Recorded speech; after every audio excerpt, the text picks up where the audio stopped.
Olá todas, olá a todos. Eu sou Renato Rovai, editor da revista Fórum, e este é o Fala Rovai, um programa que vai ao ar agora às terças, quintas e sábados, às 17 horas. Eu fiz um sobre Queiroz versus PC Farias, e agora estou fazendo um sobre Globo versus PT.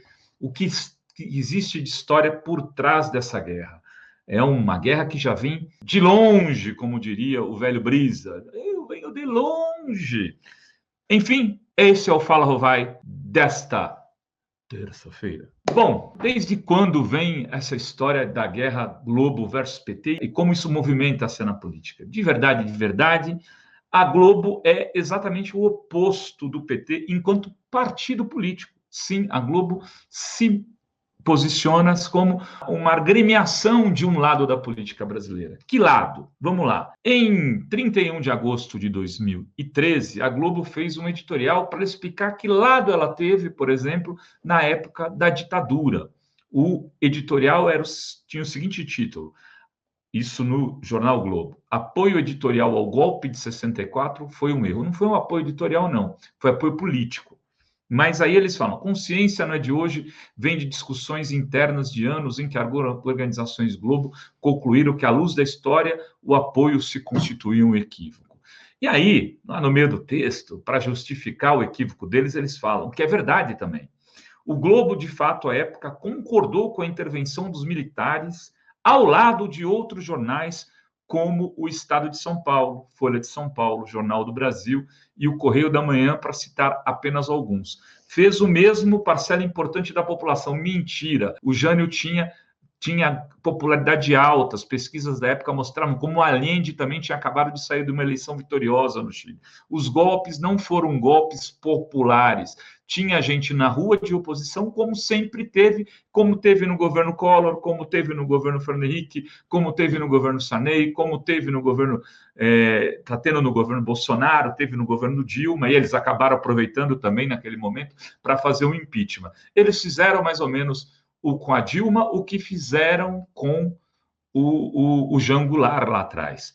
Um golpe com características distintas, um parlamentar, outro também com características parlamentares, mas cujos militares foram protagonistas. Aqui, os militares também foram protagonistas, fizeram de tudo para prender o Lula, fizeram de tudo para rolar o impeachment da Dilma, e como prêmio ganharam um governo do Bolsonaro, que foi um governo, de alguma maneira, conquistado com a ajuda da Globo, mas a gente vai chegar lá, porque eu quero contar um pouco a história dessa guerra, vamos chamar de guerra, eu não gosto muito da palavra guerra, mas fica guerra mesmo. Desde que o PT estava nos seus primórdios, antes dele existir, na cobertura da greve dos metalúrgicos, a Globo fazia a cobertura dos militares. Eu separei aqui, para vocês terem uma ideia, eu separei um pé de página de quando o Lula foi solto.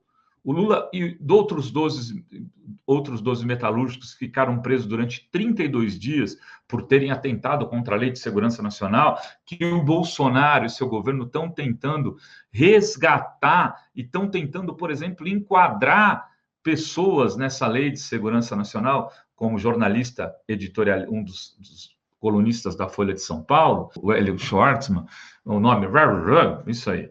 Schwartzman, sopa de letrinhas. Eles querem enquadrá-lo na Lei de Segurança Nacional, e o Lula foi enquadrado, ficou preso. O que a Globo fez? Não deu essa notícia, tratou isso de forma silenciosa. E aí, quando sai a notícia deles libertados, num pezinho de página, lá no cantinho da página 6, quem trabalha com comunicação de jornal impresso, daqueles tempos que havia jornal impresso, sabe que a página par tem menos valor, inclusive comercial. Você vende uma página par por menor preço do que uma página ímpar. A página ímpar é a que é a mais valorizada. Mas o preço mais baixo da página par é o pé de página, que foi o espaço que eles deram para a libertação dos metalúrgicos. Naquele tempo, o Lula tinha ido fazer o velório da mãe dele, no meio da prisão, no 24º dia de uma prisão de 32 dias, ele foi liberado para ir assistir o velório da mãe no Hospital da Beneficência Portuguesa em São Caetano do Sul, com a condição de não abrir o bico, de não falar com a imprensa, de não falar com ninguém. Quem liberou foi o Romeu Tuma. Já desde lá, então, que existe essa digamos, duplicidade de papéis. Quando o PT está de um lado, e não só o PT, quando o Brizola estava de um lado, a Globo estava do outro. O Brizola costumava dizer, eu sei me posicionar. Se a Globo está de um lado, eu estarei do outro, falava o Brizola. Ele se posicionava em outro espectro político, olhando pela decisão que a Globo tomava. Bom, surge o PT, pereré, nasce 80, tem eleição de 82, o Lula é muito maltratado pela Globo naquele momento, mas aí vem o comício das diretas já em 1984, em 25 de janeiro de 1984, liderado por quem? Esse começo do movimento das diretas, por um partido que começava a se organizar à época, o PT, que tinha na sua base intelectuais, gente da Igreja Católica e o pessoal da articulação, do 113, na época que era o grupo, que era o pessoal do movimento sindical, não só do ABC, mas de Campinas, com Jacob Tarde, de vários outros lugares do Brasil, Lívio Dutra, bancário, Buxiquem, aí tinha a turma do Genuíno, que era mais ligada aos partidos de esquerda clandestinos, a turma dos intelectuais, Forte, enfim, tinha o Sérgio Buarque de Holanda, muita gente importante, artistas, e faz esse movimento das diretas, tenta lançar as diretas, a Globo vai cobrir isso daí, cobre como o quê? Como sendo um movimento de festejos do aniversário de São Paulo.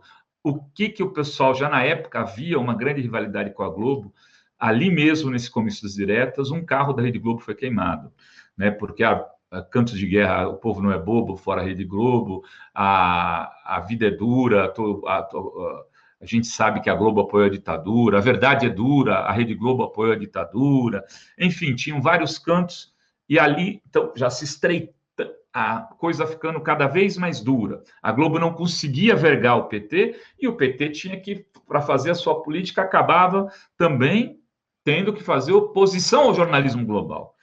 Bom, passada isso, tem o caso Leme, que teve uma confusão em 86, se não me engano, foi antes da eleição de 86, ou ali no meio, o Genuíno perde muitos votos por conta disso. O caso Leme é um caso pitoresco, pouca gente fala, mas foi ali que a mídia fez uma das suas maiores fake news, colocando, que depois vai fazer com a camisa do Abílio Diniz, os sequestradores do Abílio Diniz com camisa do PT, isso é fake news. O nome disso é fake news, não foi feito pela internet. O caso Leme, a fake news de Leme, que o PT teria tirado, matado, etc., quando, na verdade, a investigação mostrou tudo ao contrário, ajudou a tirar os votos do Suplicy, à época, para governador, o Genuíno perdeu votos, muita gente perdeu votos. Uma eleição muito importante, porque era a eleição da Constituinte. Chegamos em 1989, eu vou ser rápido, fiquem tranquilos, eu não vou ficar aqui 20 minutos, que nem da outra vez, vou tentar ser mais rápido. Vou cortar aqui algumas fases, mas a manipulação do debate Lula e Collor, aquele caso é simbólico. O Boni admite, numa entrevista que ele deu aí alguns anos atrás para o Geneton, acho que até faleceu, o Geneton, jornalista importante, que trabalhou por muito tempo na Globo, ele diz o seguinte, que eles tentaram até colocar caspa no Collor para o segundo debate, que eles entregaram umas pastas para o Collor ir, para parecer que era denúncia contra o Lula, que desarrumaram o cabelo do Collor, que eles deram um trato via Globo. Então nós conseguimos tirar a gravata do Collor, botar um pouco de suor com uma glicerinazinha e colocamos as pastas todas que estavam ali com supostas denúncias contra o Lula, mas as pastas estavam inteiramente vazias, com papéis em branco. Foi uma maneira de melhorar a postura do Collor junto ao espectador, para ficar em pé de igualdade com a popularidade do Lula. O Boni fez tudo isso a partir de um consentimento da Rede Globo claramente favorável àquele candidato para que ele fosse melhor no debate.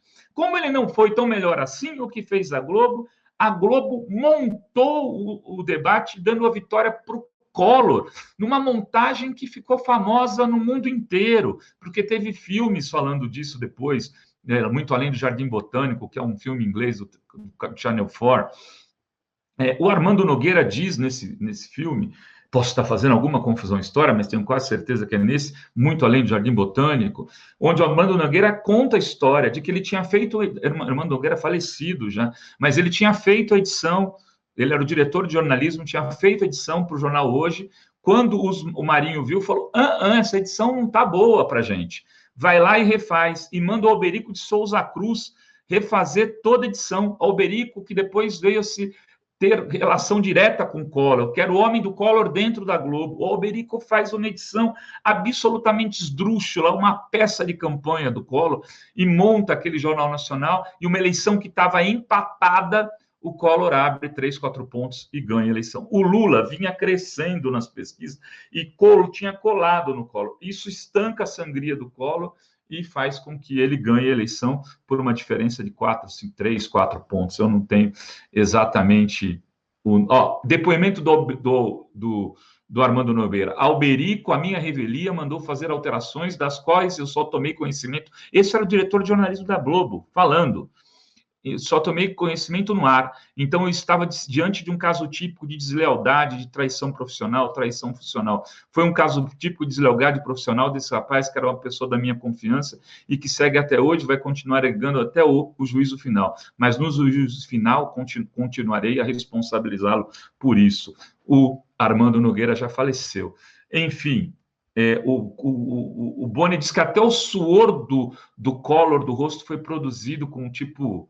aquelas coisas de carnaval, até suor eles produziram para aquele debate. Bom, sai o Collor, a Globo faz... Um dia eu ainda vou contar essa história do Collor com a Globo.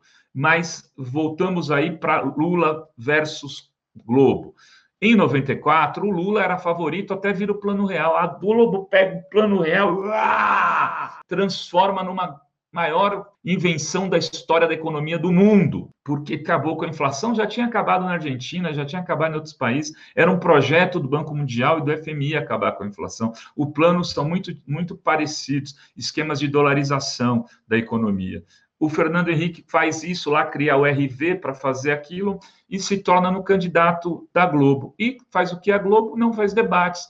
São muitas pessoas no debate, não precisa... Só que se estiver no segundo turno, faz debate no segundo turno. O que aconteceu? Não teve segundo turno, o Fernando Henrique ganhou tanto em 94 e 98, sem precisar ir para debate. Em 2002, a Globo favorece o Serra na campanha eleitoral. Enfim, ganha o Lula. Ganha o Lula, e aí todo mundo fala, agora o Lula vai fazer a Globo, ver como é que se faz. Mas nada disso. O PT ganha a eleição, o Zé Dirceu faz um acordo, ele nega, mas o Requião diz que não, outras pessoas dizem que não, faz um acordo para o refinanciamento da dívida da Globo no BNDES, um escândalo. Por quê? Porque a Globo tinha assumido dívidas em dólares, e com a quebra do Plano Real na eleição de 98, 99, como o dólar estoura, a Globo está com toda a sua dívida dolarizada e top. E aí quem salva a Globo? O Lula, o sapo barbudo. Vai lá, faz um acordo com... Segundo o Requião, quando ele fala de cortar as publicidades das TVs, das emissoras, e fazer uma TV pública para o país, para o Zé Dirceu, o Zé diz, mas para que fazer uma TV pública se a nossa TV pública é a Rede Globo e as outras redes que estão por aí, que estão todos comendo na nossa mão? Enfim, o PT toma um mensalão na testa depois, uma cobertura absolutamente seletiva da Globo. A ideia era derrotar o PT, criar o impeachment do Lula. Eles não conseguem, porque o vice era o Zé de Alencar, uma pessoa decente e correta, e não topa a jogada. Isso daí, aliás, quem me contou isso foi o Ciro Gomes. Eu estou aqui falando, o Ciro pode desmentir se ele quiser. Na época ele falou que o Jorge Bornhausen foi com a solução para a Globo de colocar o Zé de Alencar. O Roberto Marinho perguntou, mas o Zé topa? Aí o Jorge Bornhausen falou, acho que não. Não, se ele não topa, o sucessor era, na época, o Severino Cavalcante, então, que era um desastre total. Então, e mesmo que o Zé topasse, a Globo tinha medo do Zé de Alencar também. Então, por isso não se fez impeachment no mensalão. Vai para a eleição de 2006 contra o Alckmin, o que se produz naquela eleição? Se produz o dossiê dos aloprados, que ficou famoso, e com aquele dossiê, um delegado, tem aqui a história no meu livro, o Rodrigo Viana conta a história com detalhes, o Azenha também, desse delegado, que é o delegado, agora me foge o nome dele, Delegado Bruno. A história de que ele negocia aquela montanha de dinheiro, a foto, e a Globo deixa de dar a queda do avião da Gol, não dá no Jornal Nacional, não fala para poder fazer 2, 3 blocos tentando derrubar o Lula, que ia ganhar no primeiro turno, naquela eleição, com uma certa facilidade. O Lula tinha mais de 55% dos votos. Segue o jogo, vem a eleição de 2010 da Dilma. De novo, aqui também está no livro, eu conto com detalhes essa história, porque participei muito dela, que foi o caso da bolinha de papel, que o Serra vai para o Rio de Janeiro, lá na Baixada Fluminense, um pessoal da dengue está fazendo uma manifestação, voa uma bolinha de papel, e eles fazem de conta que aquilo era jogaram uma pedra, uma coisa, o Serra sai, um cara que sabe, não mente quase. Veja, a gente está vendo agora no caso das investigações que sumiram da mídia, as investigações do Serra, no caso da Lava Jato. Mas era 20 de outubro, tem aquela história, o Serra sai, vai para um médico que tenha sido secretário do César Maia. Tudo isso é história de Globo e Lula. Globo versus PT. E ali era uma grande mentira. O jornal do SBT, no próprio dia 20, já mostra aquilo ali não tinha sido um objeto pontiagudo, pipoca nenhuma, pedra, pipoca nenhuma, ou esparadrapo, ou seja o que for, e tinha seguido andando por um tempão. Só que a Globo, no dia 21, um dia depois, faz um jornal nacional falando não, com Molina, falando não era um objeto só, eram 2. Esse Molina é o cara do caso PC Farias, aliás, que assume a versão de que não tinha sido, está no meu último Fala Rovai, não tinha uma terceira pessoa na cena do crime do PC Farias. Aí eles fazem aquilo e a gente na internet, um professor de Santa Maria, do Cefer de Santa Maria, que é o professor José Antônio Meira da Rocha, mostra que não, que era uma montagem da Globo, aquela história de que tinha dois objetos, que era o que eles chamavam de objeto era uma careca, de um careca, era-se a cabeça de um careca que passava na câmera, não era pedra nenhuma, e a gente desmonta aquilo na internet, depois de um jornal nacional de 6 minutos e 48 segundos só tratando do caso, a Globo não dá nenhuma suíte no dia seguinte, foi desmoralizada. Bom, fora isso, tem a condição coercitiva do Lula, que a Globo armou todo um circo, tinha helicópteros cobrindo a casa do Lula no dia que ele foi coercitivamente levado pelo Moro para depor, que queria levar ele para Curitiba, mas acabou depondo no aeroporto de Congonhas. Depois disso, tem todo o processo de impeachment. As centenas de matérias que a Globo fez desmoronando, atacando o Lula, com o apartamento do Guarujá, com o sítio de Atibaia. Com tudo isso, o dinheiro, mesmo assim, o Lula e a Dilma deram 6,2 bilhões de publicidade em 12 anos de governo, pegando os 2 primeiros governos Lula e o segundo governo Dilma, 6,2 bilhões, matéria da Folha de São Paulo, que mostra isso, o dinheiro da publicidade que a Globo recebeu nos governos Lula e Dilma. Só de forma direta, fora o dinheiro que foi para a Rede RBS, para a Rede Bahia, para a TV Tem, para uma série de outras afiliadas da Globo. Então, nesse percurso todo, de todas essas coisas, o PT ainda teve esse republicanismo com a Globo, o que parece que agora o Lula desistiu de continuar tendo. A Globo hasteou a bandeira branca da paz, o que vai acontecer daqui por diante? Quem deve perdão a alguém? A quem? O PT cometeu erros durante seus governos? Sim, é verdade, cometeu vários erros. Com a Globo, cometeu grandes erros.